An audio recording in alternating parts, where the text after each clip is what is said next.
ወደ ክርስቶስ የመጡት ኃጢአተኞች ናቸው። ከነ ኃጢአታቸው እንዳይኖሩ ኃጢአታቸውን አስወግደው ከሱ ጋር እንዲኖሩ መድኃኒት ይሻሉ። ያው ታማሚዎቹ ጤንነት ነው የሚጠበቅባቸው። ሕክምናው በኋላ ጤንነት ነው የሚጠበቅባቸው፣ ጤና እንዲሆኑ። ስለዚህ ወደ ክርስቶስ ስንመጣ ንስሐ እንገባለን፣ ያን እናስወግደዋለን፣ ጤነኛ እንሆናለን። ከዚያ ደግሞ አብሮ ለመኖር ነው። ንስሐ የሐሳብና የተግባር ለውጥ አድርገን ወደ እርሱ ለመምጣት ነው። ሐሳባችንም ተግባራችንም ተለወጡ። ሐሳባችን ከክፋት ወደ በጎነቱ በሐሳብ ደረጃ፣ ተግባራችን ተግባራዊ የምናደርገው የኃጢአት ድርጊት ካለ ያንን አቁመን መንፈሳዊ ስራን መጀመር፣ ይህ ንስሐ ነው። ከዚያ በኋላ አብሮ መኖር ነው። አብሮ ለመኖር ደግሞ እሱ ቅዱስ ነው፣ እኛም ቅዱስ እንድንሆን ይፈልጋል። ምክንያቱም አካሉ እንዲረክስ አይፈልግም። እናንተ አካሉ ናችሁ፣ እሱ ራስ ነው፣ እኛ አካል ነን። እርስ በርሳችን ደግሞ የአካል ክፍሎች ነን። ምዕመናን ደግሞ የአካል ክፍሎች ናቸው። ስለዚህ ቅድስና ያስፈለገበት ምክንያት ለዚሁ ነው። ቅዱስ ጳውሎስም በቆሮንቶስ መልእክቱ ሳይገባው ብሎ ገልጾታል። ሳይገባው የተቀበለ ብሎ ቀልጦታል። ስለዚህ ስለተናገረው ቅዱስ ቁርባንን ስንቀበል የእርሱ አካል ነኝ፣ እሱ ደግሞ ራስ ነኝ፣ እኔ ደግሞ ከአካል ክፍል አንዱን ነኝ፣ ወይ ዓይን ነኝ፣ ወይ ጆሮ ነኝ፣ ወይ እግር ነኝ ብለን እናምናለን። የአካል ክፍሎች ስለሆነ የአካል ክፍሎች ከሆነ ደግሞ ከእሱ ጋር ህብረታችን አንድ ነው።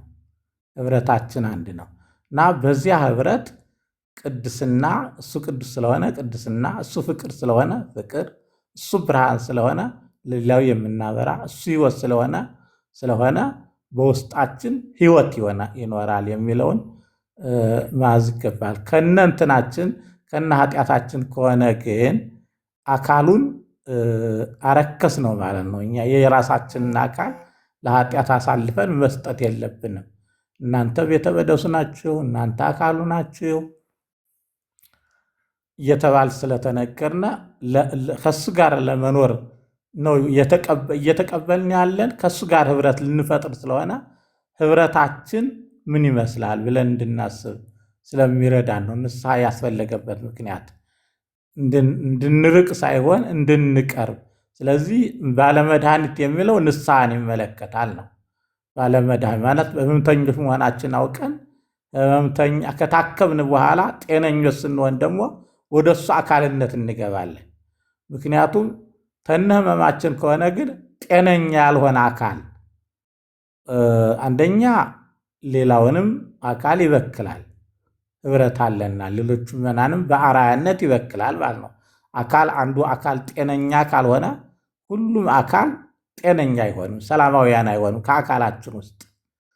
እንዲሁም ደግሞ የክርስቶስ አካል ነንና የክርስቶስ አካል ደግሞ ቅዱስ ነው፣ የአካሉ ክፍል ነን፣ ቅዱስ ነው። ስለዚህ ጣታችን ከሆነች የታመመሽው አንድ አካል ነን። ጣታችን ስትታከም ጤነኛ ትሆናለች፣ እዚያ አብራ ስራውን ትሰራለች። አካላችን እንየው፣ ሲድን አካላችን አብሮ ስራውን ይሰራል። ያ የታመመው አካላችን እንኳን ሊሰራ የሚሰራውን ራሱ ያውካል። አንዱ አካል ቢታመም ከአካል ክፍል የሚሰራውን ራሱ ያውካል። ስለዚህ በዚህ መልክ ካየነው ሐሳቡ ግልጽ ይሆናል ለማለት ፈልጌ ነው። ምን ያህል ግልጽ እንዳደረግኩኝ እንግዲህ አላውቅም፣ ግን በዚህ መልኩ አካል ነን። አካሉ መጀመሪያ ይታከማል። አካሉ ከታከመ ደግሞ ስራ ይሰራል አካላችን ከሰራ ደግሞ ህብረት አለው። ምክንያቱም ዓይን ያያል፣ አፍንጫ ያሸታል፣ እግር ይጓዛል፣ እጅ ይዳስሳል። በዚህ የአካሉ ክፍል ሆን ማለት ነው። አካል ሁነን ያን አካል ጣት ብንሆን እኛ እጅ ብንሆን እጅ ታማሚ ከሆነ አንደኛ ሌሎቹ አካሎቹም ሰላም የላቸውም። በታመመ ምክንያት ሌሎቹም ይታመማሉ። ሁለተኛ የክርስቶስ የአካል ክፍል ሁነን ተጠርተን የአካል ክፍል ክርስቶስ ራሱ ነው እያለ፣ ስለዚህ ከዚያ ውስጥ አንዱ አካል ከታመመ ወይ ይቆረጣል ወይ ይታከማል። ምርጫው ይህ ብቻ ነው። ስለዚህ ምርጫው ከመቆረጥ ይልቅ መታከም ነው። ሕክምናው ደግሞ ንስሐ መግባት ነው።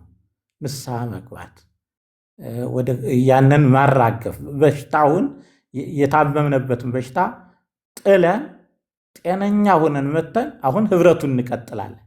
ምክንያቱም ህብረቱን መቀጠል ማለት እየሰራን ነው። ከህብረቱ ጋር በህይወት እየኖርን ነው። በብርሃን እየኖርን ነው። በፍቅር የፍቅርን የህይወትን የብርሃንነትን ስራ እየሰራን ስለሆነ ጤነኛ ስንሆን ነው ልንሰራው የምንችለው። የአካሉ ክፍል የምንሆነው ጤነኛ ስንሆን ነው። አለዚያ የአካሉ ክፍል መሆን አንችልም ማለት ነው። አመሰግናለሁ። ቃለ ሕይወት ያሰማና አባቶቻችን በእውነቱ ያው እኔ ትንሽ አሁን ከዚህ ላይ ኃጢአትን የሚያስተሰርየው ስጋ ወደሙ ነው ወይስ ንስሐው ነው? ወይስ አንድ ኃጢአተኛ ንስሐ የሚገባው ስለ ስጋ ወደሙ ክብር ነው የሚል ሐሳብ ያው ቀለል ያለ ቢሆንም ትንሽ ጫር አድርጎብኝ ነው። በመልእክቱን ስንመለከት ዮሐንስ ወደሙ ለኢየሱስ ክርስቶስ ያነጻንም ሁሉ አጣዊነ ነው የሚለው እና ስለዚህ ኃጢአታችን የሚያስተሰርየው ደሙና ስጋው ከሆነ የንስሐ ድርሻውስ ምንድን ነው? እንደገና ደግሞ ኃጢአታችንን የሚያስተሰርየው ንስሐው ከሆነ የስጋው ደሙ ድርሻስ ምንድን ነው የሚለውን ለመረዳት ፈልጌ ነው አባቶቻችን። ወደሙ ግን ይሄ የክርስቶስ ሞት ለማመልከት ነው። አብዛኛውን ወደሙ ለእግዚእነ ኢየሱስ ክርስቶስ ያነጻንም ኩሉ ኃጣውኢነ ያለ መሞቱ ኃጢአታችንን አንጽቶታል። ሞቱን ነው የሚመለከተው። እዚያ ስለ ቅዱስ ቁርባን ጌታችን ኢየሱስ ክርስቶስ የተናገረው፣ ሐዋርያው ጳውሎስ ደግሞ ሰፋ ያለ ማብራሪያ የተናገረበት ከእርሱ ጋር አንድ ያደርገናል፣ እርስ በርሳችን አንድ ያደርገናል፣ ህብረታችንን ማለት ነው። የአካሉ ክፍል መሆናችንን እንገልጣለን። በኑሯችን ከእሷ ያልተቋረጠ ኑሮ እንዳለን እንገልጣለን። ማለት አንድ ልጅ ይወለዳል፣ በአባቱ ይወለዳል። ይህ ልደት ይባላል። በአባቱ ቤት እየተመገበ እየበላ እየጠጣ ሲያድግ ደግሞ አባቱ አሳዳጊ፣ እሱ ልጅ ሆኖ ይኖራል። ፍቅሩም እየጸና ህብረቱ እየጸና ይሆናል። ለምሳሌ አባቱ ወልዶ ልጁ ወጥቶ ከሄደ ፍቅራቸው እየላላ ነው የሚሄደው። መለኪያው አብሮ መኖሩ ነው። እነዚህ ነው የስጋ ወደሙ ሐሳብ የሚገልጠን። አብረ እየኖር ነው እርስ አንደኛ ምዕመናን በአንድነት፣ ሌላው ከክርስቶስ ጋር አንድ ህብረት እየኖርነን መሆኑን የሚያመለክት ነው። ስለዚህ እዚያ ልጅ በሚሰራው ስራ ሁሉ አባት መሆኑን የሚያስመሰክር ነው። በሌላ በኩል አባቴ ምን ይወዳል ብሎ ልጅ አባቱ የሚጠላውን ነገር አያደርግም። የአባቱን ምግብ ይመገባል፣ ከአባቱ ጋር አንድ ይሆናል። አባቱ የሚጠላውን ካደረገ ደግሞ አባትየው ወይ ያስወግደዋል ወይ ደግሞ እንዲመከር አድርጎ ምክር ይሰጠዋል እና ማሻሻል አለበት። በዚህ መልኩ ነው ቅዱስ ቁርባን ስናየው ከህብረት ጋር ከእሱ ጋር ባለን አንድነት ከኔ ጋር ይኖራል ነው ቃሉ። ራሱ ቃል በቃል የተነገረው ከኔ ጋር ይኖራል እኔም ከሱ ጋር እኖራለሁ ነው። ከሱ ጋር የሚኖር ደግሞ በደለኛ በኃጢአት ታማሚ ሆኖ ሳይሆን ጤነኛ ሆኖ ነው። ሲቀርብም ጤነኛ ሆኖ ነው። የአካሉ ክፍል ስለሆነ ነው። እሺ እኔ ታዬ አሁን ስጋ ወደሙ ይቅርታ እንዳላበዛ፣ ግን ስጋ ወደሙ ሱታፌ ብቻ ነው ድርሻው የምንለው? እንደ ድርሻ የሚለው አማርኛ ህይወት አለ እዚያው ቃሉ። አንጭነት የለውም ስጋ ወደሙ አንጭነት የለውም። አሁን ቃሉ የተነገረው ምንድነው? ሰው ቅደም ተከተል አላቸው። መጀመሪያ ልጅ ይሆናል፣ ይወለዳል። ከዚያ ከሱ ጋር አንድነት ይኖረዋል፣ ህብረት ይሆነዋል።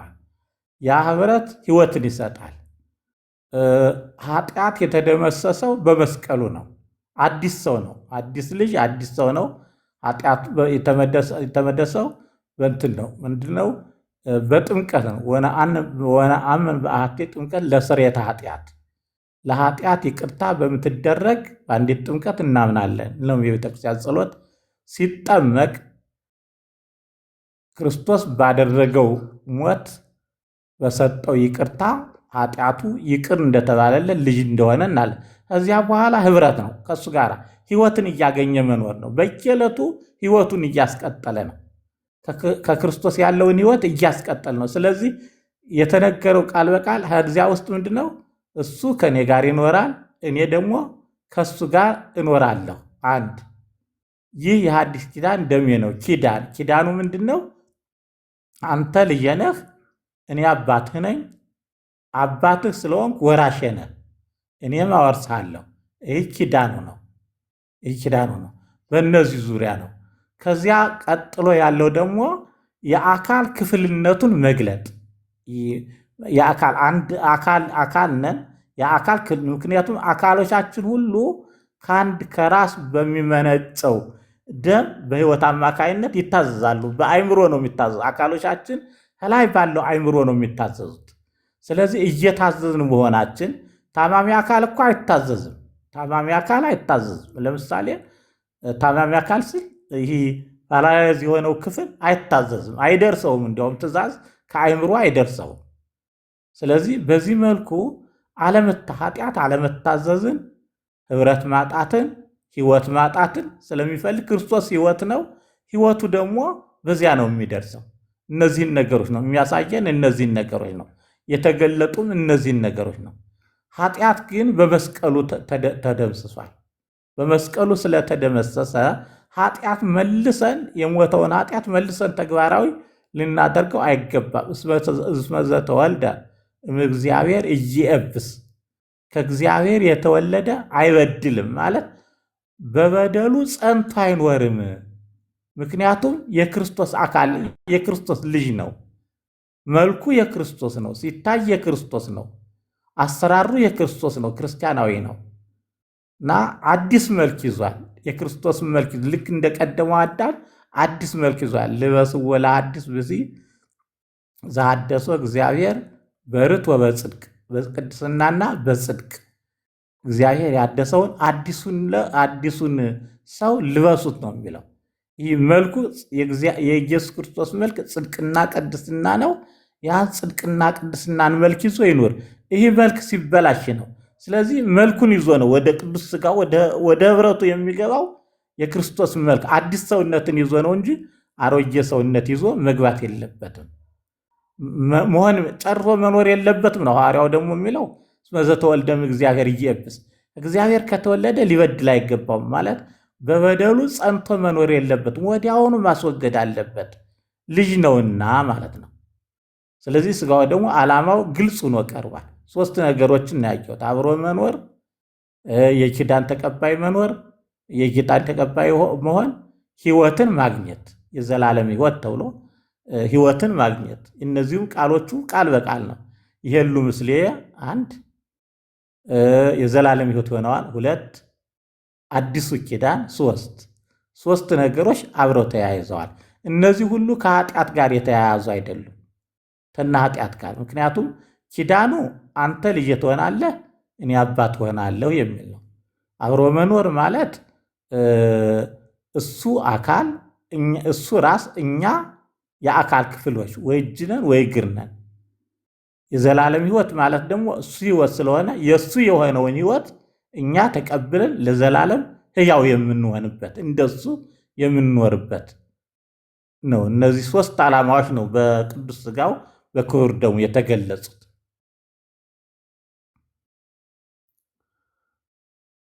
እሺ ንታየ ቃልበት ያሰማል። እቺ እንትኗስ ዓመተ ምሕረቷ ስለምትለያይ እንደው የቅዳሴዋ አጀማመሩ ስላልተረዳኝ ነው። እንግዲህ ሊቃውንት እንትን ይላሉ፣ ግን እኔ ይህ ቅዳሴ እድገት ነው ማለት በሂደት ያደገ ነው። ስርዓቱ ራሱ በሂደት ነው እያደገ የመጣው። ያው እንትኑን ይህ የቅዳሴ ስርዓት አካሄድ፣ የቁርባን ስርዓት አካሄድ ዶክተር ምክረ ስላሴም የጻፉት አለ። የዚህ እንትና የዶክተር መብራቱ ኪሮስ አኮቴት ባልሳሳት አኮቴት የሚል መጽሐፍ ነው ያለው። አኮቴት ነው አኮቴት ቁርባን የሚል መጽሐፍ ጽፏል። ጥሩ መጽሐፍ ነው። ይዘቱ እንትኑ አውቀዋለሁ። በነገራችን ላይ ድሮ ወንጌል የማቴዎስ ወንጌል ተከታታይ አስተምር ነበርኩ ቂርቆስ። እነሱ ያን ጊዜ ገና ሕፃናት ነበሩ። አሁን ያሉት አሁን ትላልቅ ሰዎች የነበሩት ገና ልጆች ነበሩ። ያን ጊዜ ተማሪዎች ዲያቆናት ነበሩ። ተከታታይ ትምህርት ይማሩ ነበረ እና ጥሩ አይምሮ አለው። የማደንቀው ሰው ነው። እሱ የጻፈው አለ። ምንድን ነው እድገቱ? የቅዳሴው እድገት እያደገ የመጣ ነው። የመጀመሪያዎቹ እንደዚህ እንዳሁኑ እንደኛው የስርዓት የላቸውም፣ ግን ይባርካሉ፣ ህብረታቸውን ይገልጣሉ። እያደገ እያደገ እያደገ ኋላ ደግሞ ቅዳሴዎች እየተጨማመሩ መጡ። አዳዲስ ቅዳሴዎች እየመጡ የመንፈስ ቅዱስ ስርሰቶች እየሆኑ ብዙ ቅዳሴዎች አሉ። የቅዳሴው እንትን አይነቶች በጣም ብዙዎች ናቸው። በዚያ ላይ የሊቃውንቱ አስተሳሰብ ዶክተር መብራቱ ኪሮስም የጻፉት አሉ። ወደዚያ አሁን አልገባም፣ ግን በሂደት ነው ያደገ። በዚህ ጊዜ ተጀመረ ብለን አንድ ቀን ልክ እንደ አንዲት ሀገር ህገ መንግስት ይህን ቀን ተረቆ ይህን ቀን ጸደቀ የምንለው አይደለም። ከክርስቶስ ትንሣኤ በኋላ እየተሰባሰቡ የቅዱስ ቁርባንን ስርዓት ጀምረውታል። ኋላ እያደገ እያደገ እያደገ መጥቶ የእያንዳንዱ ሀገር የራሱን የክንውን የስርዓት ፈጽሞ ያከናውኗል። የእኛ ስርዓት ደግሞ ራሱን የቻለ የእኛ ስርዓት አለ። የኮፕቲኮቹን ያው ብዙ ጊዜ አስቀድሻለሁ። ከነሱ ቤተክርስቲያን ያው አላቸው ስርዓት ከኛው ጋር እንትን የሚል የነሱም ስርዓት አለው። ለምሳሌ እነሱ እኮ ዲያቆን እኮ አቀብልም ደም አይሰጥም። በእነሱ ዲያቆኑ ቄሱ ነው። ደሙንም ስጋውንም የሚሰጥ ቄሱ ነው። ደሙንም የሚሰጥ ቄሱ ነው። እዚያ በኋላ ያለው ስርዓትም ያው የነሱ የተለየ ነው። የኛ ደግሞ የተለየ ነው። ከምን እንደመጣ ደሙን ማቀበል እኔም ብዙን ጊዜ ያው ከማልደግፈው እሱ ነው። የቄሱ ነው። ስጋውንና ደሙ የቄሱ ብቻ ነው መሆን ያለበት። ለዲያቆኑ ማን እንደሰጠው መቼ እንደተሰጠ በጣም እርግጠኛ አይደለሁም። ምናልባት ጽዋውን ያዝ የሚል በሲኖዶስ አለ። ግን ጽዋውን ያዝ እንጂ ያቀብል አይልም። በቁሙ ጽዋውን ይይዝለታል። ቄሱ ስጋውን ሰጥቶ ደሙን ደግሞ ያቀብላል። ራሱ ቄሱ ጽዋውን እንዲህ አድርጎ አቅርቦ ይይዝለታል የሚል ፍች ነው ያለው። ከዚያ በፍትሐ ነገሥቱም እና የቅዳሴ ስርዓት በዚህ ጊዜ ተጀመረ ብለን በቁርጠኝነት አንድ ቀን እንደጸደቅ አድርገን ማየት የለብንም ለማለት ፈልጌ ነው። መረጃው ካለ ግን ሊቃውንት ደግሞ እንትን ይላሉ። እዚህ ላይ ልናወቅ የሚገባው እዚያ መቅረባችን ለቅዳሴ ዋናው ዓላማችን ለቅዳሴው ነው። ያ ደግሞ ከክርስቶስ ጋር ህብረት አካል ነን፣ የአካል ክፍል ነን። እሱ ራሱ ነው። አካሎች ተመጋቢ ናቸው። በዚያ ውስጥ አካላችን ስናየው እያንዳንዱ ተመጋቢ ነው በዚያ ውስጥ እና ከቅዳሴው ያሉ ሰዎች ሁሎችም ቆራቢዎች ናቸው። አንድ ነገር ላስታውሳችሁ ነው። ቄሱ መጨረሻ ላይ ሊያሰናብቱ ሲሉ መስፈርቱን ይናገራሉ። መጀመሪያ የመጣችሁ ይላሉ። ቀጥለው የተሰበሰባችሁ ይላሉ። ቀጥለው ደግሞ ቅዱስ ሥጋውን ክቡር ደሙን ቅዱስ ሥጋውን የበላችሁ ክቡር ደሙን የጠጣችሁ ይልና ቡራኬ ይሰጣል። እነዚህ ቡራኬዎች እንደ መስፈርት ናቸው። መምጣት፣ መሰብሰብ፣ መጸለይ፣ ቅዱስ ሥጋውን መብላት፣ ክቡር ደሙን መጠጣት። አሜን የሚል ግን ሁሉም ነው። ያው ምን እንደተባለም ብዙ ስለማናስተውል መስፈርት አውጥቶ እየባረከን እኛ ከመስፈርቱ ግማሹንም ወይም ሩቡንም ወይም ደግሞ ያው መምጣትና መሰብሰብ ናቸው ከዚያ ላይ አብዛኛው የሚያካትቱ እንጂ ሌሎቹን ትራይሉ። ስለዚህ ይህ መስፈርት ሙሉ የሚያደርገው ይሄ ነው። ለበረከቱ ሙሉ የሚያደርገው ይሄ ነው። መምጣት፣ መሰብሰብ፣ መጸለይ፣ ቅዱስ ሥጋውን መብላት፣ ክቡር ደሙን መጠጣት። ስለዚህ እዚያ ያለ ያው የማይቀበል የለም። በግብፅ ቤተክርስቲያን በኮፕቲኮች የማይቀበል የለም። የማይቀበል ከሆነ ደግሞ አይመጣም። አልተመቸው አይመጣም። ሊቀበል ነው። እዚያ የቆመው ሁሉም ሰልፍ ይዞ ነው የሚቆመው እነሱ ያው ሰዓት ሰዓት ይከፍላሉ። ቅድም ሊቀ ሊቃውንት ብለውታል። ሰዓት ይከፍላሉ፣ ጊዜያት ይከፍላሉ። እንዲያውም አንድ ጊዜ የሆነውን ልንገራችሁ። እነሱ ለምዕመናኑ እንዴት ትኩረት እንደሚሰጡ ገርሞኛል። አንድ ቀን እመቤታችን ናት ካናዳ ኦታዋ ካናዳ የምትባል ቦታ ነው። እዚያ አንዲት ልጅ ዛሬ እመቤታችን ናት፣ እኛ ስለማይቀደስ እኛ እሑድ እሑድ ብቻ ስለሆነ እኛ ቤተክርስቲያን የሚቀደሰው የካህናት እጥረትም ምዕመናኑ ስለማይገኝ እንሂድ እዚያ እናስቀድስ አለሽኝ። ጧት ሄድን። ስንሄድ ተለጥፏል ወረቀት። እሷ አነበበችው። ምንድን ነው የሚለው? ምዕመናን ዛሬ ቅዳሴያችንን ወደ 6 ሰዓት አሸጋግረነዋል አለው። ከዚያ ካህኑን አገኝሽና ነገር ለምንድን ነው? በእኛ እኮ ሰዓት አይለወጥ ነበር። ሰርገኞች ስላሉ ሰርገኞቹ ደግሞ ለባብሰው ለመምጣት ለመሰባሰብ ስለማያመቻቸው ለነሱ ተብሎ ቅዳሴውን ወደ 6 ሰዓት አድርገነዋል አሉ። እነሱ ትኩረታቸው ከምዕመናን ላይ ነው። የእኛ ትኩረት ከራሳችን ከስርዓታችን ላይ ነው እንጂ ምዕመናኑ እንዲቆሩ ምቹ አንፈጥርም። ለዚያም ጊዜ አንሰጥም። ወይም አንቺ ገና ነሽ አንተ ገና ነህ እያሉ የሚከለክሏሉ። የእነሱ ግን ትልቁ ትኩረታቸው ያን ፈተና የዚያን አገር ፈተና የተቋቋሙት ትኩረታቸው ከምዕመኑ ላይ ነው። ምዕመኑን እንዴት አድርገን እንታደገው፣ እንዴት አድርገን ወደ ክርስቶስ አቅርበነው እንኑር በሚል ነው። ስለዚህ እዚያ ያለ ሁሉም ቆራቢ ነው። ይቆማል፣ ልክ ይጸልያል፣ መጨረሻ ተሰልፎ ይቆርባል። ከፋፍለው ያቆርባሉ። አንዳንድ ቀን በአንድ መንበርም ያው የተለያየ ሰዓት ይሰጣሉ። እነዚያ ቀዳሶች ሲወጡ ሌላ ሊተካ ይችላል። ያ ሌላ እንትን ነው እና ሁሉም ግን ቆራቢ ነው። ምክንያቱም ያ ህብረታችን የምንገልጥበት ነው።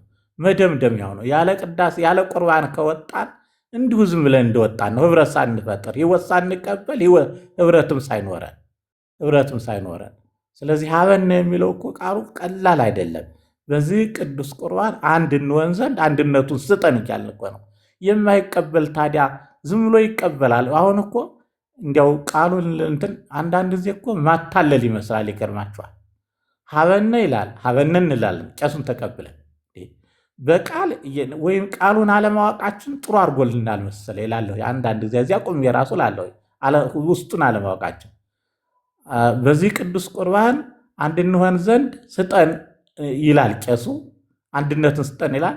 ከዚያው ያሉት ዲያቆናቱ ካህናቱ አንድነትን ስጠን ይላሉ፣ ግን አይቀበሉም። ሳይቀበሉ እኮ ነው እንዲያምሉ። ምዕመናንም ይላሉ ተሰጥኦውን ይቀበላሉ፣ ግን አይቀበሉም።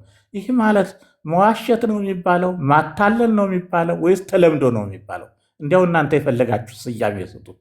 ግን ወደ ተግባር የማይለወጥን ነገር በትልቁ አምላክ ፊት የማታለል ስራ እየሰራን ነው ማለት ነው። ካህኑ እየተናገረ ነው። ካህኑ ይልቀበብ በዚህ ቅዱስ ሀበነ ንበር በዝንቱ ፕሮስፈራ እያለ ነው። በዚህ ስጋውና ደግሞ አንድነትን አንድ እንሆን ዘንድ አንድነትን ስጠን እያለ ነው። እግዚአብሔር ይሰጣል። ግን ተቀብለን ደግሞ በዚህ ስጋው ደግሞ አንድነትን ስጠን ሳንቀበል ለመቀበል ሳንዘጋጅ አንድነትን ስጠን ማለት እንዴት ያለ መልስ እየሰጠን ነው? እንዲያው በእውነት ያንን ስናስተውል እኮ በቃ እኔ ከዚያ ቆሜ በማልቆርብበት ሰዓት ራሱ ተሰጥኦውን ዝም እላለሁኝ። ምክንያቱም ለምን ይቀበላለሁ? ማልቆርብ ከሆነ እዚያ ላይ ማልቆርብ ከሆነ ተሰጥኦውን ዝም። ምክንያቱም በእግዚአብሔር ቤት መዋሸቱ እንደማለት ነው ያ ሀሳብ። እና ይህንን ሁሉ አስተውለን ችግሩ የኛ ነው። በደንብ አላስረዳንም፣ አላስተማርንም፣ አልተናገርንም። ስለዚህ የምዕመናኑ ችግር አይመስለኝም፣ እኛው ነው ችግሩ። እነዚህን ነገሮች ሁሉ አስተውለን የምንናገረውን መፈጸም አለብን። በእግዚአብሔር ፊት ዝም ብለን በተለምዶ ነው። አሁን ይህ ተለምዶ ነው። እያታለን አይመሰለንም፣ እየዋሸን አልመሰለን። ግን ተለምዷችን ነው ክፉ የሆነብን። በተለምዶ ሀበነ ሲለን ሀበነ እንላለን። ሀበነ ራሳችንን ደግሞ ራሳችንን እንወቅሳለን። ወይ ተመጣውን ቁርባን ይሰደድን ቤተክርስቲያን ሲል ደግሞ እንላለን። አብረን ደግሞ እዚያ እንላለን። ራሳችንን ራሳችን ነው ራሳችን ለራሳችን ይሰደድ እያልን ነው። ምክንያቱም እኛ የማንል ይሰደድ በሌላው በራሳችን እየፈረድን ነው። ይሰደድ እያልን እኛው ተሰዳጆች ነን። ይሰደድ እያልን ነው ማለት ነው።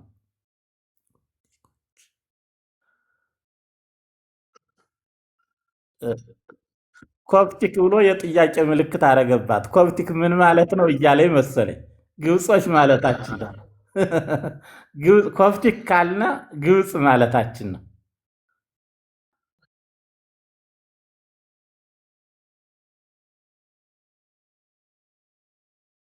አለሁ ያለ አይደለን። ይህማ ምክንያቱም ራሳችን አለመለወጣችን እኮ ነው ከባዱ ነገር። በውስጣችንም ራሱ አልገባንም እና ወይም አልተረዳ ነው። እንዲሁ ልማዳዊ አድርገን መኖራችን ከባድ ነው። ምክንያቱም ራስን መስጠት አልቻልንም። ራሳችንን መስጠት ለእግዚአብሔር ራሳችንን መስጠት እና በእኛ ውስጥ ያለው ሁኔታ ብቻ ሁሉንም ተናግረን ስለማንጨርሰው ነው እንጂ በቃ ቅድም እንዳልነው የሀሳብም ለውጥ የተግባርም ለውጥ ውስጣችን ተለውጦ ለዚህ ራሳችንን አዘጋጅተን ራሳችንን ሰጥተን ከዚያ ደግሞ እግዚአብሔር ይረዳናል። ምዕመናኑም እንደዚህ ሆኑልናል። እኛም በልምድ ስለምንኖር ስራ ሁኖ ስለታየን እንጂ ህይወትነቱ አይታየንም። አንዳንድ ጊዜ ዲያቆኑ የሚናገረውን ስሰማኔ ውስጡን ሳይረዳው ሲቀር ያሳዝነኛል። ውስጥ የቄሱም ሲል ውስጡን ተረድቶት ቢሆን እንዴት ጥሩ ነበረ። ሁልጊዜ የምለው በእውነት እግዚአብሔር በሚያውቅ እዚያ ቆሜ ይህን አሰላሰላለሁ። በቃ አሁን ውስጡን ሁላችን ተረድቶን ቢሆን ገብቶን ቢሆን በዚህ ህይወት ውስጥ ብንኖር ይህ ህብረት እንደሆነ ከክርስቶስ ጋር አንድ እየሆን እንደሆነ እና የአካል ክፍል እንደሆን የክርስቶስ አካል ህይወት ነው። ከህይወቱ ጋር አብረን ህይወቱን እየተካፈል የባህሪው ተካፋዮች ነው የሚለው ቃሉና ከዚህ ከባህሪው ተካፋዮች መሆናችን ብንረዳው አንደኛ አላስተማርነውም፣ ዜማውን ነው ያስተማርነው ቅድም እንዳልነው እና ስርዓቱን ነው ያስተማርነው። ትልቅ ኃጢአት የሚመስለን ስርዓቱን ሲጎድል ነው። እንዲህ አንድ ጊዜ እዚህ ገጠር የሆነ ጊዜ እያስተማርኩ ጊዜ የሆነ ትምህርት ጀምሬ የመጽሐፍ ትምህርት ቤት ገጠር እና የገጠሩ ቄስ አንድ የሚናገሩት አለ። ግዕዙን እዝሉን ግዕዝ ባደረግን ይቅር ይበለን ይላሉ። አሁን ግዕዙ እዝል ቢሆን እዝሉ ግዕዝ ቢሆን ይቅርታ የሚያስጠይቅ አይደለም። ያ ለጌታ እኛ ስርዓት አውጥተንለት በዚህ ጊዜ እዛል ነው እንጂ ያ የሚያስጠይቅም አይደለም። ኃጢአትም ኩነኔም ሊሆን አይችልም።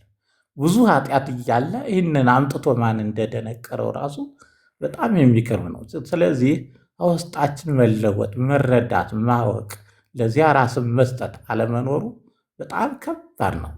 ዝም ብለህ በዚያ ውስጥ አንድነት ሳይኖር ተከፋፍሎ ስራ ስለሆነ ብቻ ስራውን ሰርቶ መውጣት እና ይህ ትልቅ ከባድ ነው። እንደው ተናግረ ነው ምን ለውጥ ያመጣል?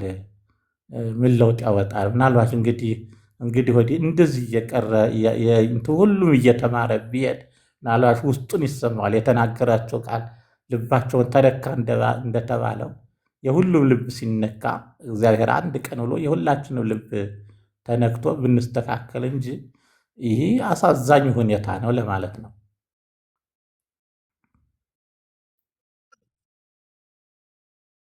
እኔ አልቀበለው ለምን እንዴት ታደርጋላችሁ ብለው ተቆጥተው ሄዱ ብለው አንድ አባት ነግረውኛል። በጣም በጣም በጣም በጣም ይሄን ይዘን ተልኮ አድርገን ነው ይሄንን ይዘን እንደው እንትን ካልን በጣም የሚገርም ነው። በጣም የኔታ እግዚአብሔር ይስጥልን። ሁለታችሁንም ሀሳባችሁን፣ ምክራችሁን፣ ትምህርታችሁን በላያችን ያሳድርብን፣ በውስጣችን ያሳድርብን። በላያችን እንኳን አለ መሰለኝ በውስጣችን ያሳድርልን። እግዚአብሔርን ትኩረት አድርገን እንድናገለግል ያድርገን። ቃለ ሕይወት ያሰማልን። በእውነት በጣም ነው የምናመሰግነው። ሌላ ጥያቄ ከሌለ እንግዲህ ሰዓት ሄዷል። ትንሽ እንጨርስ።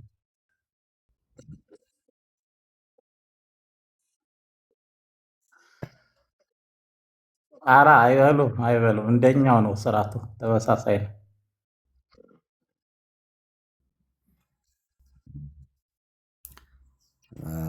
እግዚአብሔር ይስጥልን። ኑሩልን። በጣም